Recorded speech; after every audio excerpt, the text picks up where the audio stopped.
My rich grandpa smiled. How do you spend your $3,400,000 trust fund? I blinked. What trust fund? My name is Doris Hart.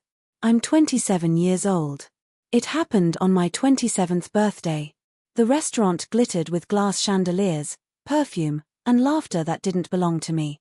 My family is kind of rich, the kind that hides secrets behind smiles.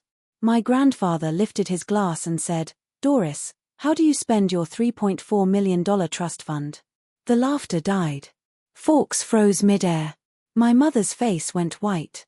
My father's hand twitched and I blinked. What trust fund? The air turned heavy. My grandpa's voice dropped an octave. The one I created for you when you were born. I didn't know it yet, but that dinner wasn't a birthday celebration. It was an execution. And my parents were about to be exposed. Before I tell you how everything flipped, like and subscribe and drop a comment to let me know where you are watching from. My name is Doris Hart. For 27 years, I grew up believing that my parents' silence was a form of love. I thought their distance was meant to build my character, to make me strong. I now know that it was just practice for abandoning me. My parents, James and Selena Hart, lived in a house that was more like a modern art museum. It was a glass and steel mansion tucked away in Marin County, a place where the driveways are long and the secrets are longer. From their infinity pool, you could see the faint outline of the San Francisco skyline, a city they visited for expensive dinners, but never to see me. Their life was a curated collection of luxuries. They had matching Teslas in the garage, a wine cellar stocked with bottles I couldn't pronounce, and a social calendar filled with charity galas and weekend trips to Napa. Their smiles were as polished as the marble on their kitchen island. My life was a different story. I lived in a one-bedroom apartment in the city with a roommate, Madison. The paint on our walls was peeling in long, sad strips, and the plumbing made a groaning noise every time our upstairs neighbor flushed the toilet. While my parents drove their Teslas, I took the bus. While they drank vintage wine, I drank tap water. My prized possession was a second-hand laptop that overheated if I had more than 3 tabs open at once. It was on that flickering screen that I built my life. One freelance graphic design project at a time. I had student loans. The email notification from Sally Mae was a monthly punch to the gut, a constant reminder of the debt I carried while my parents discussed which European river cruise to take next. I never asked them for help with it. I never asked them for help with anything. Not after what happened when I was in college. I was a sophomore and a required textbook for a history class over $300. It was more money than I had in my bank account. I called my mother, my voice small and full of shame. I hated asking. I explained the situation, expecting her to say, "Of course, honey, I'll transfer the money." Instead, there was a long, cold pause on the other end of the line. "Doris," she finally said, her voice dripping with disappointment. "We are not raising a daughter who depends on handouts. Your father and I worked for everything we have. You need to learn the value of $1. Get a job at the library. Be resourceful." I hung up the phone, my face burning. I ended up buying an older, outdated edition of the book for $20 and spent the rest of the semester trying to catch up, constantly borrowing notes from classmates. I got a B in that class. It was the only B on my transcript, a permanent mark of my failure to be resourceful. My parents never asked about it again. When I graduated from college with honors despite everything, they came to the ceremony. My father shook my hand firmly like he was closing a business deal. My mother gave me a book with a stiff glossy cover. It was called Financial Literacy for Young Adults. "We are so proud of you for making it on your own," my father said, patting my shoulder. "This will help you on your journey." There was no check tucked inside, no offer to help me with a deposit on an apartment, just a lecture about the importance of self-sufficiency. As we stood on the university lawn, surrounded by other graduates whose parents were popping champagne and handing them keys to new cars, I smiled, thanked them, and swallowed the lump in my throat. I had learned my lesson. Asking for help was a sign of weakness. Wanting anything from them was a character flaw. So, I worked. I worked late nights, weekends, and holidays. I took on tiny, soul-crushing design jobs for companies that paid late and demanded endless revisions. I ate instant noodles and learned to patch my own clothes. I told myself I was building character just like they wanted. I saved every penny I could, slowly building a small emergency fund that felt like a mountain of gold to me. Even though it wouldn't have covered one of my mother's shopping trips to Chanel, my parents called once a month. The calls were always the same. They would spend 10 minutes detailing their latest vacation, a new restaurant they tried, or a ridiculously expensive piece of art they bought for the entryway. They never asked about my work. They never asked if I was happy. They never asked if I was okay. The one time I tried to tell them about a project I was proud of, my mother cut me off. "That's nice, dear," she said, her voice distant. "Oh, that reminds me. Your father and I are thinking of going to Bali next month. Do you think we should?" I was just a box they had to check. Daughter called. I stopped trying to tell them about my life. I just listened, made the right noises of encouragement, and then hung up and stared at the peeling paint in my apartment. I told myself this was normal. This was how wealthy, busy people showed their love. They were teaching me to be independent. They were proud of me from a distance. I still tried to impress them. I sent them links to my online portfolio, hoping for a word of praise. I would get a one-line email back from my father's assistant a week later. "Mr. Hart has received your email and sends his regards." It was like throwing pebbles at a brick wall. I never imagined the real reason for their calm, their distance, their constant lectures about self-reliance. It wasn't about building my character. It wasn't about teaching me the value of $1. It was about covering their tracks. They needed me to believe I had nothing so I would never ask about the fortune they were stealing from me. Their pride wasn't in my independence. It was in their deception. It was theft disguised as a life lesson. The invitation came a week after I lost my job. It wasn't a dramatic firing. It was the quiet, sterile kind of job loss that feels even more insulting. The small marketing firm I worked for was restructuring. My position, they said, was being eliminated. I was given 2 weeks severance and a cardboard box for the things on my desk.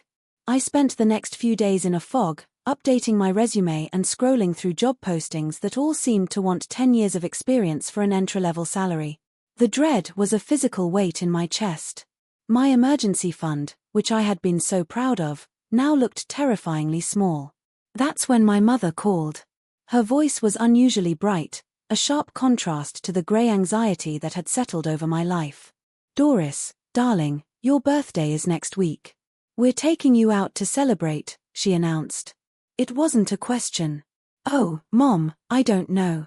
It's not a great time," I mumbled, staring at a rejection email that had just popped into my inbox. "Nonsense.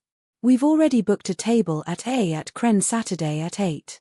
"Dress nicely," she said, her tone leaving no room for argument. "It's your big night, Atelier Kren." I had to Google it. The restaurant was a legend in San Short di Francisco, famous for its tasting menu that cost more than my monthly rent. A place for tech billionaires and old money families. It was their world, not mine. The thought of going made me feel exhausted. I wanted to stay home in my worn-out sweatpants and eat takeout with Madison, but saying no would have caused a fight I didn't have the energy for, so I agreed. When Saturday night came, I stood in front of my small closet, feeling like a fraud. I finally settled on a simple black dress I'd bought on sale years ago. It was the only thing I owned that didn't look like it belonged to a struggling artist. As I rode the bus downtown, I watched the city lights blur past, feeling a familiar knot of inadequacy tighten in my stomach. When I walked into Atelier Kren, the air itself felt expensive. It smelled of perfume, fresh oysters, and money. A soft golden light glowed from crystal chandeliers, and the low hum of conversation was punctuated by the gentle clinking of glasses. My father and mother were already at a corner table looking perfectly at home. My father was in a tailored suit, my mother in a silk blouse that probably cost more than my entire wardrobe. "There you are," my mother said, offering me her cheek for an air kiss. She pulled back and studied my face, her brow furrowed in disapproval. "You look tired." The comment landed like a small sharp stone. I lost my job this week, I said quietly, hoping for a sliver of sympathy. She waved her hand dismissively as if shooing away a fly. Oh, you'll bounce back. You always do. Now, let's not talk about unpleasant things. She was already scrolling through the wine list on her phone, her attention gone. My father just gave me a curt nod, his eyes scanning the room, probably looking for someone more important to acknowledge. I should have left right then. I should have turned around, walked out the door, and gone back to my real life. But I didn't. I slid into the plush chair, feeling small and out of place. A ghost at their feast. We made small talk. They talked about their friends, their investments, their upcoming trip. I listened, offered nothing, and felt myself disappearing. Then the energy at the table shifted. My mother's back went rigid. I followed her gaze and saw a tall older man walking toward our table. He had a full head of thick silver hair and wore a dark, perfectly fitted suit. His eyes were a sharp, intelligent blue, and they missed nothing. It was my grandfather, Robert Sterling, my mother's father. Dad, my mother said, her voice tight and strained. The smile she put on was brittle, like a piece of glass about to shatter. What a surprise. You didn't have to come. Oh, but I did, my grandfather said, his voice a calm, deep rumble that cut through the restaurant's noise. He ignored my parents and his eyes settled on me, a genuine warmth spreading across his face. I wouldn't miss my granddaughter's 27th birthday for the world. He pulled a chair up and sat beside me. He smelled faintly of whiskey and cedar. My parents exchanged a panicked look. I hadn't seen my grandfather in over a year. He and my mother had a strained relationship, a cold war of polite phone calls and missed holidays. He'd always been kind to me, but he was a peripheral figure, someone I only saw on rare occasions. His presence here felt significant, like a storm cloud moving over a calm sea. He ordered a whiskey, neat, and then turned his full attention to me. He asked about my apartment. He asked about Madison. He asked about my design work.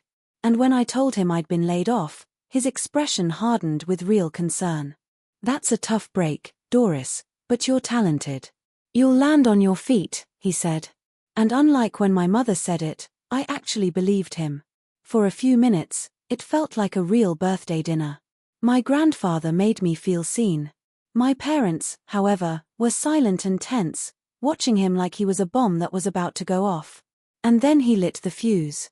He took a sip of his whiskey, set the glass down with a soft click, and looked at me with that same warm smile. The trap was set. The air grew still. Then came the question that detonated our entire lives. So, Doris, he said, his voice perfectly casual. Tell me, how have you been spending your $3.4 million trust fund? The silence that followed my grandfather's question was absolute. It was heavier than any sound. The cheerful noise of the restaurant, the clinking of silverware, the soft music, it all faded away into a distant hum. All I could hear was the frantic pounding of my own heart against my ribs. My parents were frozen, their faces masks of sheer panic. What trust fund? I asked again, my voice barely a whisper. I looked from my grandfather's steady, serious face to my mother, who was now staring at her water glass as if it held the answers to the universe. My grandfather didn't take his eyes off my parents. The trust one set up when Doris was born, Selena, he said, his voice dangerously calm. He spoke to her, but his words were for me. I funded it with an initial investment and added to it every year on her birthday. The terms were very clear. The assets were to be managed by you and James until she turned 25, at which point control would transfer entirely to her. That was 2 years ago. My mother let out a laugh. It was a terrible sound. Too loud, too high, and sharp with desperation. It made heads turn at nearby tables. Dad, you must be mistaken, she said, trying to wave it away. Your memory? It was a small college fund. We used it for her tuition, of course. I frowned. That wasn't true. I'd paid for my tuition with scholarships and a mountain of student loans. I opened my mouth to say so, but my grandfather spoke first. Selena, he said, and the single word was filled with so much steel that she flinched. Don't, he gave a slight nod. A woman who had been sitting alone at a nearby table stood up and walked over. She was sharply dressed in a business suit and held a slim leather folder. She placed it on the table in front of my grandfather with a soft thud. I recognized her as Michelle, his longtime assistant. She was always with him, a quiet, efficient shadow. "The account statements," she said, her voice neutral. My grandfather slid the folder across the polished wood table toward me. My hand trembled as I opened it. The top page was a sum Doris statement from a private bank I'd never heard of. The account was titled the Doris Hart Irrevocable Trust, and at the bottom of the page in bold black letters was the current balance $234,719. The number didn't make sense. It was a huge amount of money, more than I had ever seen in my life. But my grandfather had said it should be $3.4 million, I said, looking up from the paper. The words felt strange in my mouth. My heart was hammering, a frantic, painful rhythm in my chest. "Where's the rest?" My father finally spoke. His voice thick and rough. "It's complicated, Doris.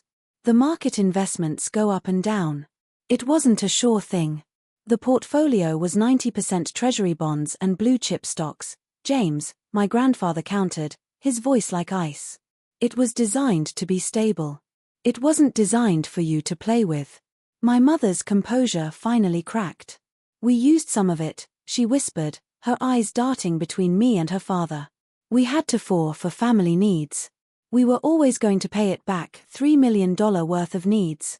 My grandfather's voice was soft, but it carried the weight of an accusation. He nodded at Michelle again. She reached into the folder and pulled out another set of papers, a detailed list of withdrawals. February 12, 2019. Michelle began to read, her voice clear and dispassionate. Withdrawal of $450,000. Purpose listed. Mortgage payment. I remembered that my parents had paid off their mortgage on the Murrin house. My mother had bragged about it, saying my father had made a brilliant move in the stock market. June 3, 2020, Michelle continued, 2 withdrawals of $140,000 each, total $280,000.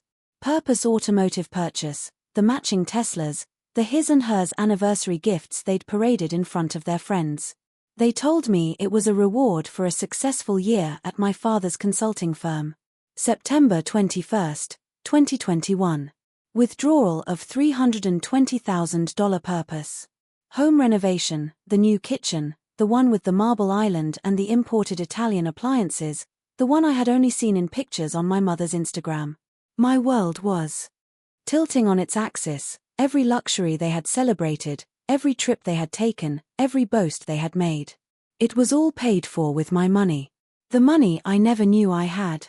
The money that should have paid for my education, helped me start my life, and given me the security they preached about but had stolen from me. Michelle wasn't finished. August 5, 2022, withdrawal of $500,000. Purpose, real estate investment. And then came the final crushing blow. January 10, 2024, withdrawal of $1.8 million purpose property purchase in Malibu, California.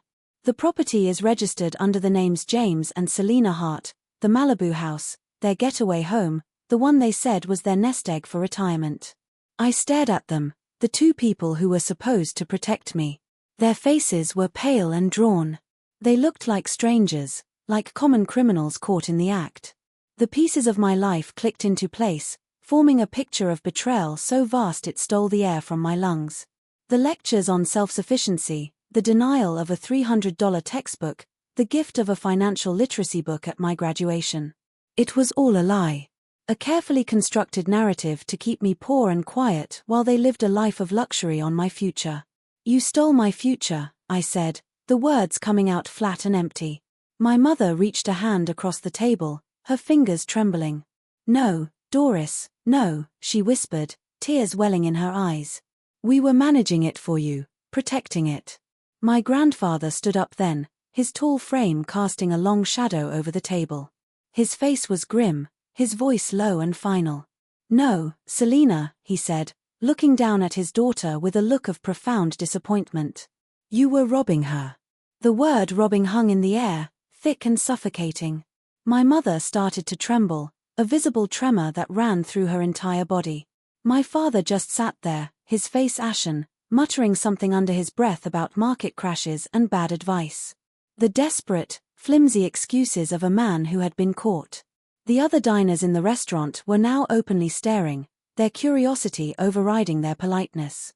The scene was too dramatic to ignore. The weeping woman, the furious old man, and the pale, silent girl sitting in the middle of the wreckage, my grandfather's focus was entirely on my parents. He held out his hand palm up. "Give me the keys," he said, his voice leaving no room for negotiation. My mother looked at him, her expression a mixture of confusion and fear. "What keys?" she stammered. "The keys to the house in Murrin. The keys to the Teslas. All of it." Now she hesitated, clutching her ridiculously expensive handbag to her chest as if it were a shield. My father shot her a look, a silent, panicked command, but my grandfather's gaze was unyielding. With a defeated sob, my mother fumbled inside her purse, her hands shaking so badly she could barely grasp the keychains. She pulled out 2 sleek Tesla key fobs and a larger ring with the keys to the glass mansion. She slid them across the table. They made a soft metallic whisper against the polished wood before stopping in front of me. My grandfather turned his sharp eyes to me. "They're yours now, Doris," he said, his voice softening slightly. "The house, the cars, every property, every asset that was bought with your money. It all belongs to you." The weight of his words was too much to comprehend. I could only stare at the keys, these symbols of a life I had only ever seen from the outside. My mother finally broke down completely. The tears she had been holding back streamed down her face, ruining her perfect makeup. "Please, Dad, don't do this," she pleaded, her voice cracking. "We're family. We can fix this. Doris, please say something." I looked at her, at this woman who gave me life and then systematically stole the one she owed me. I felt nothing. No anger, no sadness, just a vast, cold emptiness. "Family doesn't steal from family," my grandfather said, his voice flat and final. He gestured for the bill, paid with a black credit card without even looking at the total, and then helped me to my feet. My legs felt unsteady, like they might buckle beneath me. As we walked away, I glanced back at the table. My parents were still sitting there, 2 beautifully dressed statues in a sea of glittering lights, utterly and completely alone. They didn't even look at each other. They just stared into the space we had left behind. Outside, the cool San Francisco air was a shock after the stuffy restaurant. My grandfather's driver was waiting with a black town car. As we slid into the back seat, the silence was a relief. We drove through the city, the lights of the buildings blurring into streaks of color. I clutched the keys in my fist, the metal edges digging into my palm. After several minutes, my grandfather finally spoke. "I'm sorry you had to find out this way, Doris," he said. His voice heavy with regret. "But there was no other way. They wouldn't have listened to reason." "Why tonight?" I asked, my voice. "Why now?" He sighed, looking out the window at the passing streets. "Because they were planning to run," he said grimly. "I've had my suspicions for a while. Selena has been avoiding my calls, and their spending was reckless, even for them. So, I hired a private investigator. He found flight tickets to Costa Rica, one way for this coming Tuesday. They had already started moving the last of the money into an offshore account." The cold emptiness inside me suddenly turned to ice. They weren't just thieves.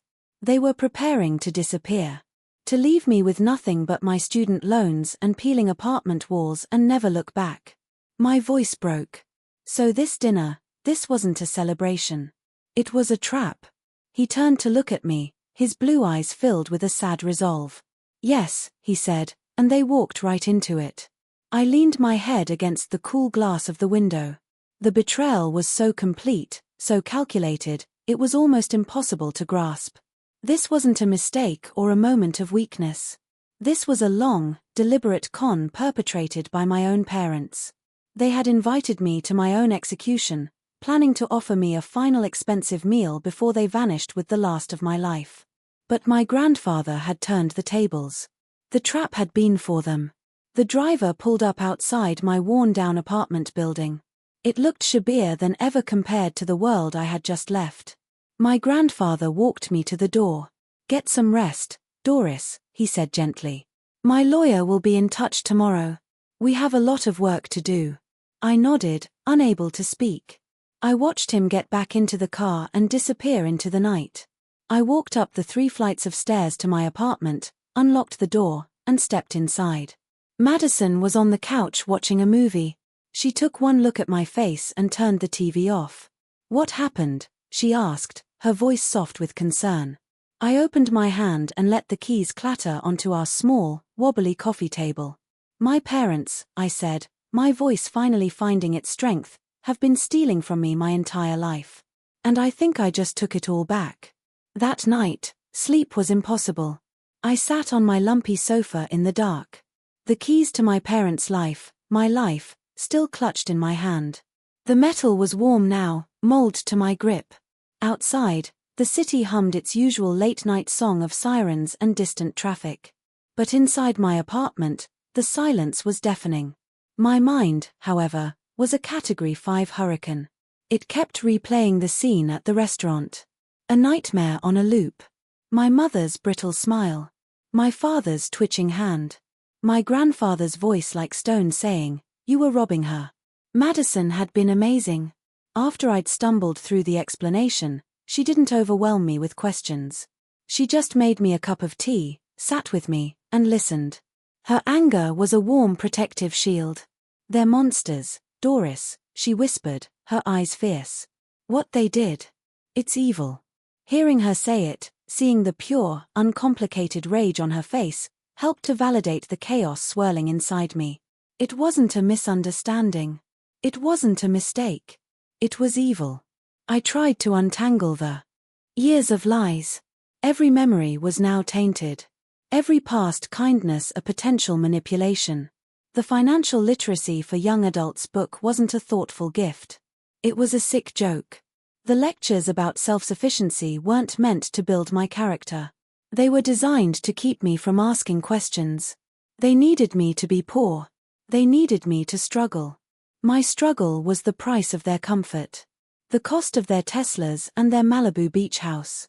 The deepest cut of all was the memory of that phone call in college when I'd begged for $300 for a textbook. My mother's cold disappointment, her lecture on handouts. She'd had millions of my dollars at her fingertips then, and she had chosen to humiliate me instead. She let me feel like a failure while she was spending my inheritance on a new designer handbag. The most chilling thought, the one that kept circling back, was my grandfather's final revelation, the one-way tickets to Costa Rica. This wasn't just theft. It was the final act of abandonment. They were going to drain the last of the account and disappear, leaving me to piece together my life from the rubble. They would have sent a postcard probably. "Wish you were here. P.S. We sold your future for sunshine and beachfront property." That dinner wasn't just a trap for them. It was my salvation. If my grandfather hadn't stepped in, I would have woken up on Tuesday morning to an empty bank account and an even emptier family tree. The thought made me physically sick. I ran to the bathroom and wretched, my body expelling a poison that felt like it had been building up for years.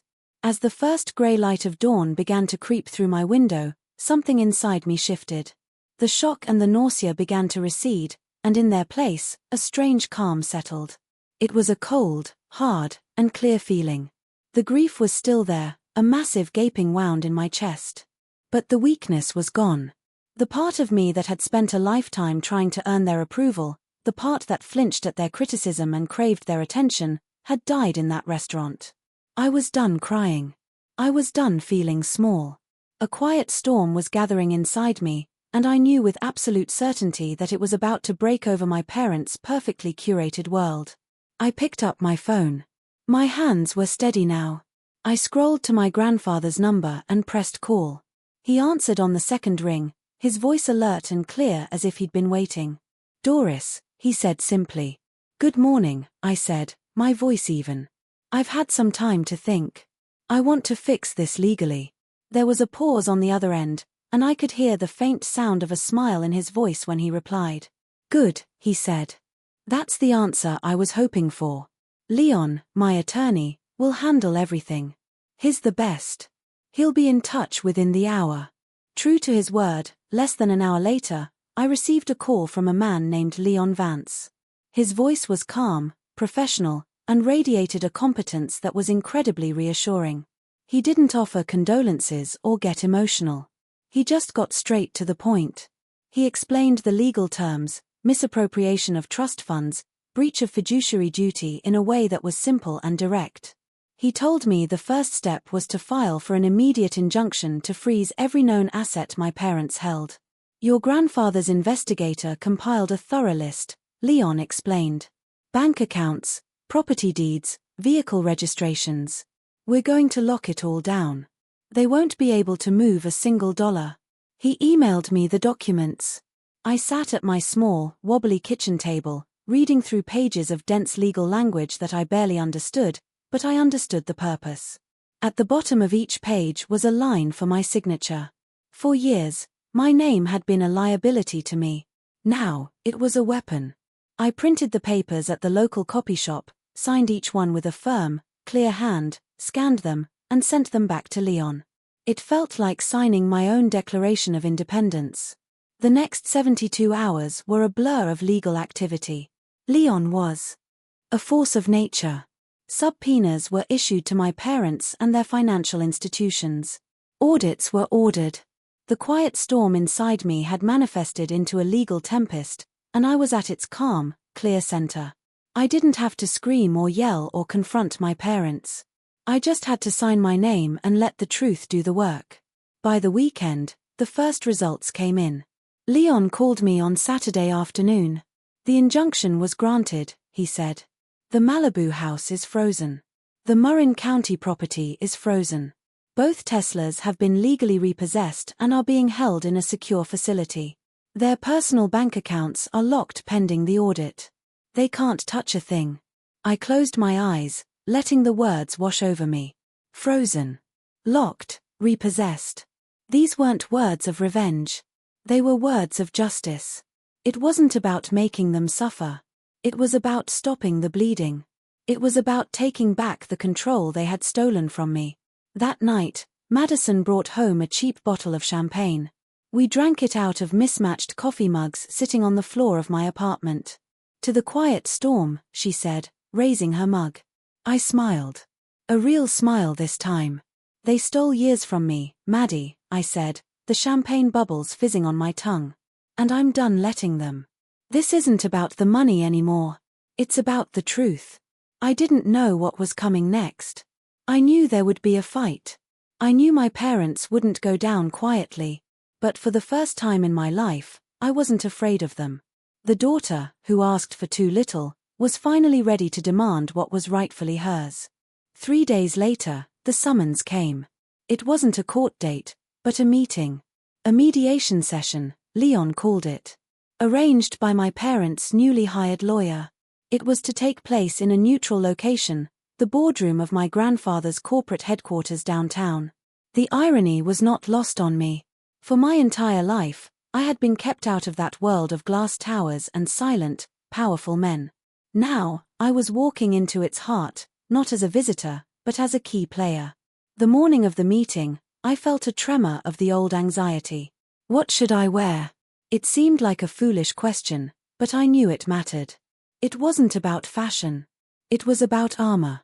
I couldn't show up looking like the struggling broke artist they had cultivated me to be. I needed to look like someone they couldn't lie to anymore. I chose a simple dark blue sheath dress I'd bought for a job interview paired with a black blazer. It was the most powerful outfit I owned. Madison stood by the door as I was getting ready to leave. You look like a CEO, she said, her voice full of pride. Go in there and own them, Doris. Her belief in me was a shield. The drive to the financial district was surreal. I took a taxi, a small luxury I allowed myself, and stared out at the imposing skyscrapers. I had always found them intimidating, symbols of a world I didn't belong to. Today, I was walking into the tallest one. The lobby was a cathedral of marble and polished steel, filled with the quiet, purposeful hum of serious business. I gave my name to the security guard, and he nodded, handing me a visitor's pass without a second glance. I rode the silent, high-speed elevator to the 50th floor. The doors opened onto a serene, minimalist reception area with a panoramic view of the San Francisco Bay. My grandfather and Leon were waiting for me. Grandpa Robert gave my shoulder a firm squeeze. "You're ready for this," he said. It wasn't a question. Leon simply nodded, a file of papers tucked under his arm. We walked into the boardroom. It was a long, intimidating room dominated by a massive mahogany table that reflected the city skyline like a dark mirror. My grandfather took the seat at the head of the table and Leon and I sat on one side. We waited. The power dynamic had already been set. This was our territory. They were coming to us. A few minutes later, the door opened and my parents walked in, followed by a lawyer who looked slick and expensive. The change in my parents was shocking. The regal, untouchable confidence they had worn like a second skin at the restaurant was gone. Stripped of their access to my money, they looked smaller, diminished. My father's suit seemed to hang off his frame, and my mother's face was pale and strained beneath a heavy layer of makeup. Their expensive clothes now looked like costumes for a role they could no longer play. They avoided my eyes as they took their seats on the opposite side of the table. The silence stretched on, thick and uncomfortable. Their lawyer cleared his throat and began, his voice smooth and practiced. "We are here today to find an amicable solution to this unfortunate family misunderstanding." Leon cut him off, not with rudeness, but with a calm surgical precision. "This is not a misunderstanding," he said, opening his file. "This is a clear case of felony misappropriation of trust funds. Let's not waste time with euphemisms." My mother flinched. She finally looked at me, her eyes pleading. "Doris, darling, please," she began, her voice quivering. "This is all a terrible mistake. We were just trying to protect your future, the money. It was just sitting there. We invested it for you to make it grow. We were always going to give it all back to you with interest." The lie was so audacious, so insulting to my intelligence that it didn't even make me angry. I felt a strange detached calm. I looked her directly in the eye. "By spending it," I asked, my voice quiet but clear. "Was the Malibu house a long-term investment for me? Were the Teslas part of my portfolio?" Her face crumpled. My father, seeing her falter, decided to switch tactics from pleading to aggression. He slammed his hand flat on the polished table. The sound echoed in the silent room. "We gave you life," he boomed, his face turning a blotchy red. "We raised you. Everything we did was for this family. You have no idea what it costs to maintain our position, to give you the name you have. You are an ungrateful child." The words that once would have shattered me now bounced off the armor I was wearing. The ungrateful accusation was their favorite weapon, one they had used to keep me in line my entire life. But it was useless now. "You gave me life," I said. My voice is cold and hard as the glass wall behind me. "And then you sold it. You sold it piece by piece to pay for your cars and your vacations and your houses. The name you're so proud of is the name of thieves." My father's jaw dropped. He looked at me as if he'd never seen me before. He was right. He hadn't. Leon took that as his cue. He slid a document across the table toward my parents' lawyer. "This is a sum, Doris, of the charges we are prepared to file with the district attorney's office," he said clinically. "Misappropriation of trust funds, multiple counts of wire fraud, and conspiracy. Given the amounts and the duration, you're looking at significant felony charges. We're talking about prison time. Serious prison time. Prison." The word hung in the air, sucking all the oxygen out of the room. My mother let out a choked sob. This was no longer about money or shame. This was about iron bars and concrete walls. The reality of their situation finally crashed down on them. "Doris, no," she wept, her hands clasped in front of her as if in prayer. "You can't. We're your parents. We love you. Don't let them do this to us. Please, I'm begging you." This was it. The final desperate manipulation. The appeal to a love they had proven they didn't feel. The demand for a loyalty they had never shown. Everyone in the room looked at me. My parents, their lawyer, Leon, my grandfather. The entire war had come down to this single moment, this single decision. My grandfather spoke, his voice quiet. It's your choice, Doris, completely. Do you want to press charges? I looked at them. Two strangers in designer clothes, their faces streaked with tears of self-pity.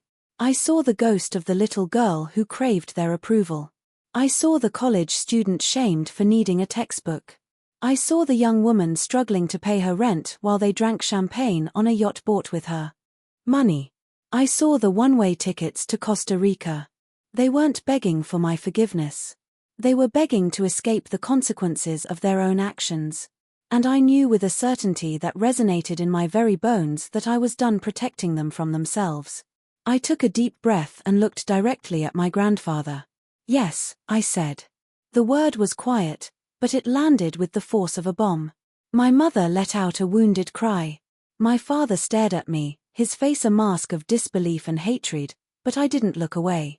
For the first time, I was the one drawing the line, and I was not going to let them cross it. The decision to press charges ignited a firestorm. My quiet, personal battle became a public spectacle. My parents backed into a corner, and facing the real possibility of prison, decided their only way out was to destroy me. The lawsuit hit the local news outlets like a bomb, and the headlines were mortifying. Hart family feud. Local philanthropists accused of stealing daughter's $3.4 million trust. Almost immediately, their smear campaign began. It was insidious and cruel. They didn't give interviews themselves. Instead, anonymous sources close to the family began talking to tabloid reporters and gossip columnists. The narrative they painted was one I barely recognized. I was described as a troubled and unstable young woman, prone to flights of fancy and exaggeration. They claimed I had always been distant and difficult, resentful of their success. The most vicious lie was that I was being manipulated by my senile and vindictive grandfather who was using me to settle an old score with my mother. I remember reading the first article online. I was sitting in my apartment and the words on the screen made my vision swim. She has a history of mental instability. The anonymous source claimed this entire lawsuit is a tragic fantasy she's constructed. It felt like a physical assault. They weren't just denying their crime. They were trying to erase my sanity, to invalidate my reality. They wanted the world to see me as a crazy, ungrateful liar. For a moment, the old fear crept back in. What if people believe them? I called Leon in a panic, my voice shaking as I read the quotes to him. He was unperturbed. Let them talk, Doris, he said calmly. They are handing us ammunition. Slander is the last resort of the desperate. We have something they don't. What's that? I asked. The truth, he said, and a mountain of paperwork to back it up. And he was right. My grandfather's legal team launched a counteroffensive that was brutally efficient and entirely factual. They didn't engage in name-calling or emotional appeals. They simply released documents to a reputable financial journalist. They provided a redacted copy of the trust's withdrawal statements.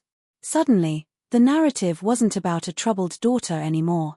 It was about a $1.8 million withdrawal for a property in Malibu. It was about a $280,000 purchase of 2 Teslas. It was about dates and numbers and routing codes. Hard, undeniable facts that their vague accusations couldn't touch. The legal process itself was a grueling marathon. There were depositions, long days spent in sterile conference rooms where my parents' lawyer tried to twist my words and paint me as a confused, incompetent child who couldn't possibly understand complex finances. I sat there under the hum of fluorescent lights and calmly answered every question. I told them about the textbook. I told them about the financial literacy book. I told them about the phone calls where they bragged about their vacations. With Leon by my side, coaching me to stick to the facts. I found a strength I never knew I had. My quietness became a weapon. My simple, direct language cut through their legal jargon. The most difficult part was the court-ordered seizure of their assets. As part of the restitution process, marshals went to the house in Murrin and began cataloging everything of value. The art, the jewelry, the wine collection.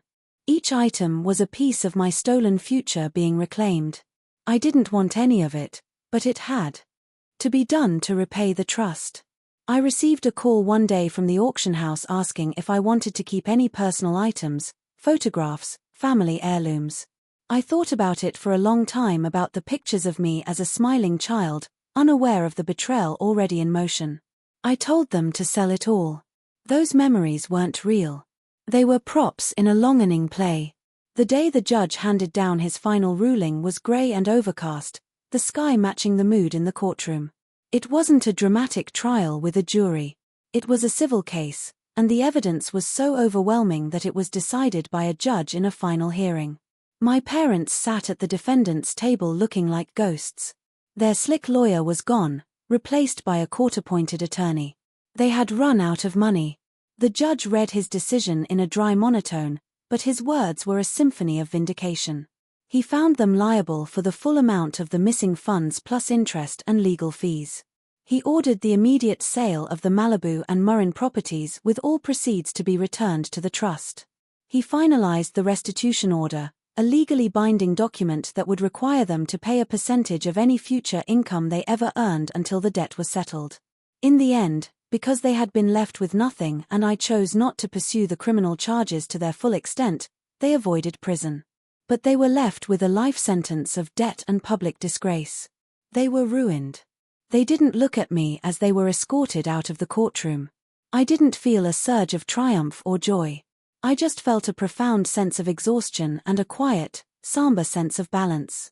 The scales had finally been set right. That evening, I had dinner with my grandfather at his quiet, stately home. He looked older, the fight having taken a toll on him as well. We sat in his library, surrounded by old books and the smell of leather. "You were brave today, Doris," he said, swirling the amber liquid in his glass. "I was just tired of the lies," I replied. He looked at me, his eyes full of a deep sorrowful wisdom. "Your mother, she was always concerned with appearances, with the decoration of life. She never understood the foundation. Blood makes you related, Doris. Character makes you family," he sighed. "I spent years trying to teach her that, trying to fix what was broken in her, but I never could. You did what I never could. You drew a line." His words settled something deep inside me. He wasn't just proud of me for winning a lawsuit. He was proud of me for having the character his own daughter lacked. I hadn't just reclaimed my money. I had reclaimed my family, or at least what was left of it. A family of two built not on blood, but on a shared understanding of right and wrong. In the weeks that followed the court's decision, the money began to return. It didn't come in a single glorious check, but in a series of sterile electronic transfers as assets were liquidated. The numbers that appeared in the new bank account Leon had set up for me were so large they seemed abstract, like a phone number or a tracking code. For a while, I didn't touch it. I just let it sit there, proof that it was all real. I continued living in my peeling apartment with Madison, working on small freelance projects. My life externally unchanged, but internally everything was different. The constant low-grade anxiety about money that had been my companion for my entire adult life was gone. In its place was a quiet sense of security that felt like a foreign language I was slowly learning to speak. My first major decision was to find a new place to live. I wasn't looking for a mansion or a penthouse. I was looking for a sanctuary. I wanted a place that was quiet, a place with light, a place that felt safe.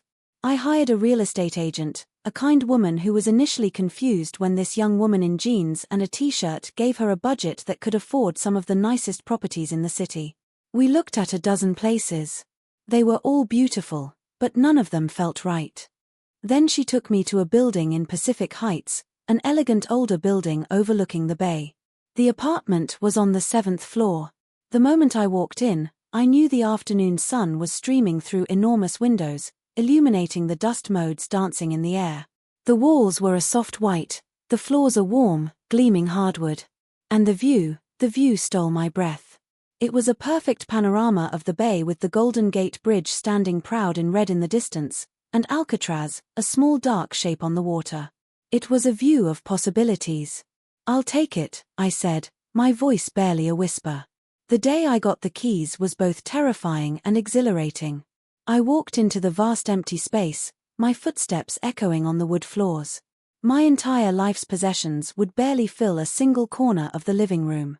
For a moment, a wave of imposter syndrome washed over me. Did I deserve this? This quiet luxury, this staggering beauty, and then I remembered the courtroom, the depositions, the smear campaign.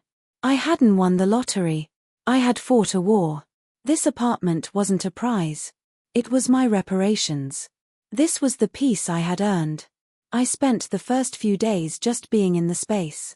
I bought a comfortable armchair and placed it by the window. I would sit there for hours, watching the fog roll in and burn off, watching the container ships glide silently across the water. The silence of the apartment was a healing balm. It was the opposite of the noisy arguments my parents had. The opposite of the cramped chaos of my old apartment, the opposite of the screaming headlines.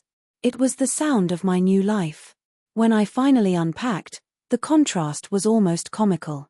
I placed my handful of worn paperbacks on the custom-built bookshelves that spanned an entire wall. I set my old second-hand laptop on the gleaming marble of the kitchen island. I hung my few items of clothing in a walk-in closet that was bigger than my old bedroom. It wasn't about the stuff. It was about the space. The space to breathe, the space to think, the space to heal. A week after I moved in, Madison came over for the official housewarming. She walked in, her jaw dropping as she took in the view. "Doris," she breathed. "It's a palace." "It's home," I said, feeling the truth of the word for the first time. We didn't have a fancy party. We ordered greasy pizza and cheap Chinese takeout, our old comfort foods. We sat on the floor of the empty living room, because I hadn't bought a sofa yet, and drank cheap wine out of 2 elegant crystal glasses I had bought that afternoon. It was a perfect blend of my old life and my new one. A symbol that the money hadn't changed me, but the journey absolutely had. "So," Madison said, taking a huge bite of pizza. "How does justice taste?" I looked out the window at the city lights beginning to twinkle as dusk settled over the bay. A tear traced a path down my cheek, but it wasn't a tear of sadness. It was a tear of release. "Like peace," I said, my voice thick with emotion, with a side of exhaustion. We talked for hours, dreaming up a future that was suddenly a blank canvas. Should I travel? Should I go back to school and get a master's degree? Should I start my own design firm, free from the pressure of chasing clients who paid late? The options were limitless. And while it was overwhelming, it was the most wonderful kind of overwhelming. After Madison left, I stood by the window for a long time, watching the lights of the bridge glitter against the black water. The apartment was silent again, but it wasn't an empty silence. It was full of promise. I pulled out my phone and sent a simple text to my grandfather. "Thank you for fighting when I couldn't." His reply came back almost instantly. "You always could. You just needed proof," and I knew he was right. The strength had been there all along. It had just been buried under a lifetime of lies. Standing there in my apartment with a view, I finally felt free. Months passed. The city transitioned from the cool fog of summer to the crisp air of autumn. I settled into my new life, creating routines that were grounded in peace rather than survival. I started a small boutique design agency, taking on only the projects that inspired me. I traveled. I took painting classes. I slowly, carefully began to rebuild the person I was supposed to be before my parents' greed stunted my growth. I heard about them sometimes. Through my grandfather, I learned they had lost everything. They moved into a small rental apartment in Oakland, a world away from the glass mansion in Murrin. My father, his reputation in tatters, could only find a low-level consulting job. My mother worked part-time in retail. The restitution payments were automatically deducted from their paychecks each month, a constant, humiliating reminder of their debt. I never felt joy hearing this. There was no pleasure in their downfall. There was only a quiet sense of balance, the feeling of a world set right. They hadn't just stolen money, they had stolen integrity, and now they were living in the poverty of their choices. One evening, I visited my grandfather. He was getting frailer, his movement slower, but his mind was as sharp as ever. We sat in his library, a comfortable silence between us. "You learned something they never did," he said, looking at me over the rim of his glasses. "What's that?" I asked.